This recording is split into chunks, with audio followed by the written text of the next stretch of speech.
दिल्ली के शाहीन बाग इलाके में रहने वाले लोगों का यह कहना था कि उनके इलाके में उनकी मर्जी के बिना परिंदा भी पर नहीं मार सकता। मगर एक बार रात के करीब 2 बजे दिल्ली पुलिस के द्वारा उनकी ये गलतफहमी हमेशा हमेशा के लिए दूर कर दी जाती है।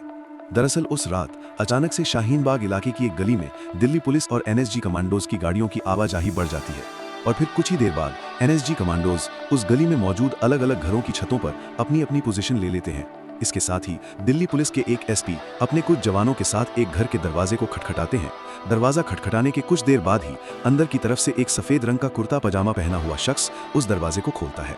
जैसे ही वो शख्स दरवाजा खोलता है तो दरवाजे के बाहर खड़े दिल्ली पुलिस के वो जवान पल भर में ही उसे अपनी हिरासत में ले लेते हैं। और जब तक दिल्ली पुलिस के उन जवानों के द्वारा उस शख्स को हिरासत में लेने के बाद गली के बाहर सड़क पर खड़ी हुई गाड़ी में नहीं बैठाया गया, तब तक ऊपर की तरफ अपनी अपनी पोजीशन लेकर बैठे हुए एनएसजी के कमांडोज पूरी तरीके से अगल बगल में अपनी नजरें गड़ाए हुए थे ताकि इस कार्रवाई में किसी भी तरह की कोई भी चीज बाधा न बन पाए। क्योंकि इनपुट ये मिला था कि जिस शख्स को वो लोग उठाने के लिए आए थे, अगर उसको वहां से उठाया गया यानी कि गिरफ्तार किया गया तो उसे किसी भी हालत में वहां से पुलिस स्टेशन या फिर किसी सीक्रेट इंटेरोगेशन रूम तक नहीं ले जाया जा सकेगा, क्योंकि उसके अगल बगल में ऐसे लोगों का जाल बिछा हुआ था जो कि उसके ऊपर किसी भी तरह की आंच आने पर उसको बचाने के लिए अपनी जान तक भी दे सकते थे। लेकिन आखिर वो शख्स कौन था, और अगर वो इतना ही कुख्यात और खतरनाक था तो वो शाहीन बाग की उस गली में आखिर इतने नॉर्मल तरीके से कैसे रह रहा था? और जो दिल्ली पुलिस की एनएसजी कमांडोज के साथ ये कार्रवाई की गई थी, इस कार्रवाई के पीछे क्या वजह थी? जिस शख्स को उठाया गया था, क्या वो शख्स कोई आतंकवादी था या फिर वो कुछ ऐसा करने वाला था जिसकी वजह से कुछ बहुत बड़ा खतरा पैदा होने वाला था?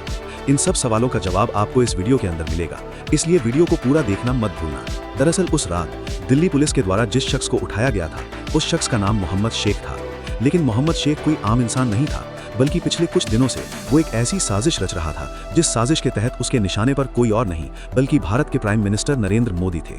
कहने को तो वो शख्स बाकी की दुनिया की नजरों के सामने एक आम सा दिखने वाला कपड़े सिलने वाला टेलर था, लेकिन उसका ये पेशा तो उसके खौफनाक मंसूबों के ऊपर एक कवर था जिससे किसी का भी शक उसके ऊपर नहीं जा सकता था। लेकिन आखिर उसकी इस असलियत के बारे में दिल्ली पुलिस को भनक कैसे लगी, और वो मोदी के साथ ऐसा क्या करने वाला था जिसकी भनक लगते ही दिल्ली पुलिस ने उसे रातों रात उठा लिया? दरअसल हुआ यूं था कि भारत की इंटरनल खुफिया एजेंसी आईबी यानी कि इंटेलिजेंस ब्यूरो को अपने किसी सोर्स से ये पता चलता है कि आने वाले कुछ दिनों में भारत के अंदर कोई बहुत बड़ा आतंकवादी हमला होने वाला है। लेकिन ये हमला कब, कहां और कैसे होगा, इसके बारे में कोई जानकारी नहीं थी। इसी वजह से आईबी के द्वारा इस इंटेल को भारत की इंटरनेशनल खुफिया एजेंसी रॉ के साथ भी शेयर किया जाता है। अब जैसे ही रॉ के हाथों ये इंटेल लगती है तो कुछ ही टाइम बाद उसके एक एजेंट के द्वारा रॉ को पता चलता है कि कुछ लोग हैं जो चोरी छुपी किसी तरीके से बॉर्डर पार करके भारत में घुसने में कामयाब हो गए हैं, और भारत में आने का उनका कुछ बहुत बड़ा मकसद है जिसके लिए उन्हें पिछले कई दिनों तक पीओके वाले हिस्से में ट्रेनिंग भी दी गई है। इसके साथ ही ये खबर के द्वारा ये भी कंफर्म हो गया था कि जो कुछ भी होने वाला है वो दिल्ली के अंदर ही होने वाला है, जिसकी तैयारियां दिल्ली के किसी न किसी कोने में बेहद ही गुप्त रूप से चल रही हैं।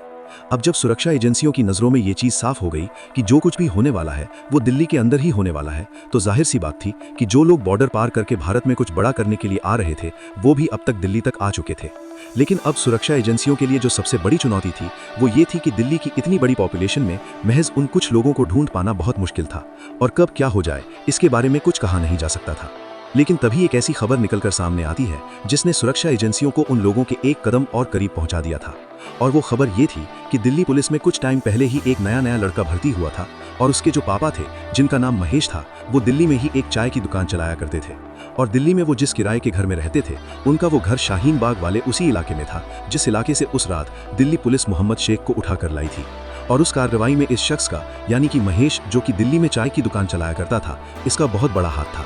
दरअसल हुआ ये था कि महेश जिस घर में किराए पर रहता था उसके ठीक सामने वाला घर मोहम्मद शेख का ही था। ऐसे में कुछ दिनों से एक चीज महेश के नोटिस में आती है कि कुछ लोग ऐसे हैं जिनको महेश ने पहले कभी भी मोहम्मद के घर पर आते जाते हुए नहीं देखा था, लेकिन पिछले लगभग 10 से 15 दिनों में वो लोग लगातार उसके घर में और बाहर आते जाते हुए दिख रहे हैं। दिखने में वो भी मुस्लिम ही थे, लेकिन उनकी एक्टिविटी महेश को कुछ अजीब लगती है।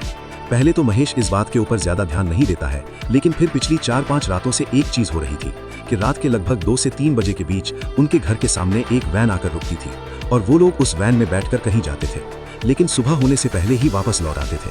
अब क्योंकि पूरे दिल्ली पुलिस डिपार्टमेंट में ये खबर फैली हुई थी कि दिल्ली में कुछ बड़ा होने वाला है और कुछ संदिग्ध लोग दिल्ली में दाखिल हो चुके हैं, तो ऐसे में महेश के बेटे को भी इस बात का पता था। तो एक बार जब घर पर रहने के दौरान महेश की अपने बेटे से कुछ बातचीत हो रही थी, तो उसी बातचीत के दौरान महेश ये वाली बात भी अपने बेटे को बता देता है। अब जैसे ही उसके बेटे को ये बात पता चलती है तो वो दिल्ली पुलिस के अपने कुछ सीनियर अधिकारियों को ये खबर देता है कि दिल्ली में जिस गली के अंदर वो रहता है उस गली में कुछ ऐसी एक्टिविटीज हो रही हैं जो कि कहीं ना कहीं सही नहीं है।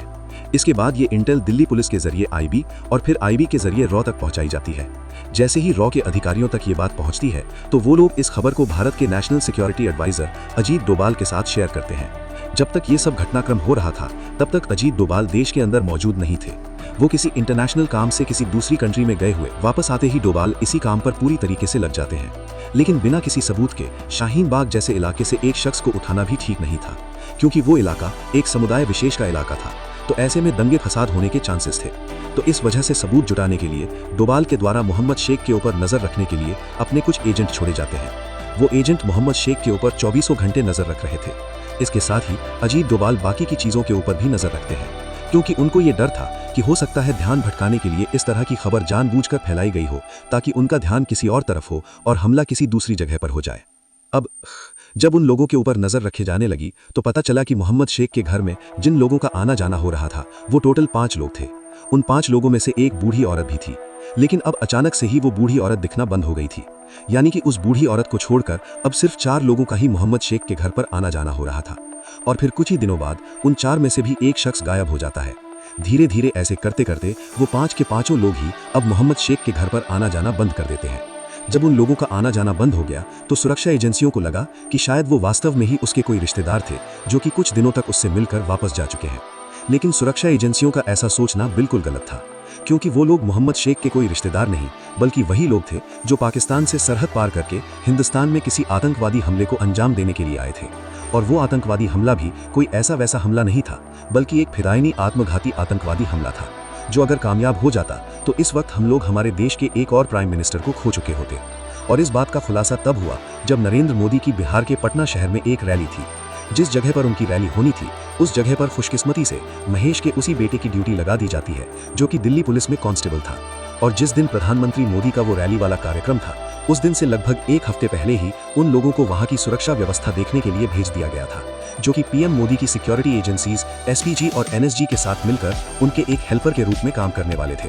अब कुछ सुरक्षा कारणों के चलते हम उस लड़के का यहाँ पर नाम तो नहीं ले सकते जो दिल्ली पुलिस में कांस्टेबल था, लेकिन जब वो वहां पर ड्यूटी कर रहा था तो अचानक से उसकी नजर में कुछ ऐसा आता है जो कि कहीं ना कहीं उसको खटकता है। दरअसल हुआ ये था कि उस जगह पर ड्यूटी लगने से पहले जब वो अपने पापा के साथ अपनी उसी शाहीन बाग वाले इलाके में अपने किराए के घर पर था तो 1-2 बार उसने भी मोहम्मद शेख के घर पर आने जाने वाले उन 5 लोगों को देखा था। ऐसे में उसे उन 5 लोगों की शक्ल अच्छी तरीके से याद थी। लेकिन फिर जब वो उस ग्राउंड में सुरक्षा व्यवस्था में लगा हुआ था जिस ग्राउंड में मोदी की रैली होने वाली थी, तो रैली होने के लगभग 5 दिन पहले ही उसे उन 5 में से वो एक बूढ़ी औरत वहां पर दिखाई देती है। उस औरत को देखकर वो कांस्टेबल सोचता है कि ये तो वही औरत है जो मोहम्मद शेख के घर पर पिछले कुछ दिनों से दिखाई दे रही थी।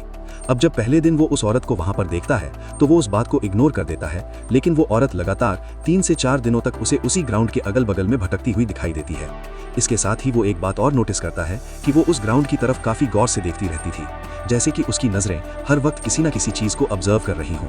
अब जब ये चीज हुई तो वो अपने सीनियर ऑफिसर को इस बात के बारे में इन्फॉर्म करता है, जिसके बाद जैसे ही बाकी की सुरक्षा एजेंसियों को इस बात का पता चलता है तो आम पब्लिक में पैनिक क्रिएट ना हो, इसके लिए सुरक्षा एजेंसियों के द्वारा सिर्फ ये ऑर्डर दिए जाते हैं कि रैली वाले दिन अगर वो औरत ग्राउंड के अगल बगल में कहीं पर भी दिखाई देती है तो उसे किसी भी हालत में ग्राउंड के अंदर नहीं घुसने देना है। अब जिस दिन ये चीज हुई थी उसके 1 दिन बाद ही उस ग्राउंड में प्रधानमंत्री मोदी की रैली होनी थी, लेकिन लास्ट वाले दिन वो बूढ़ी औरत उस ग्राउंड के अगल बगल में किसी को भी दिखाई नहीं देती है। तो सुरक्षा व्यवस्था में लगे हुए हर किसी शख्स को यही लगता है कि शायद ये सिर्फ एक गलतफहमी थी। लेकिन फिर जिस दिन रैली होनी थी उस दिन एक बहुत बड़ी गड़बड़ी हो जाती है।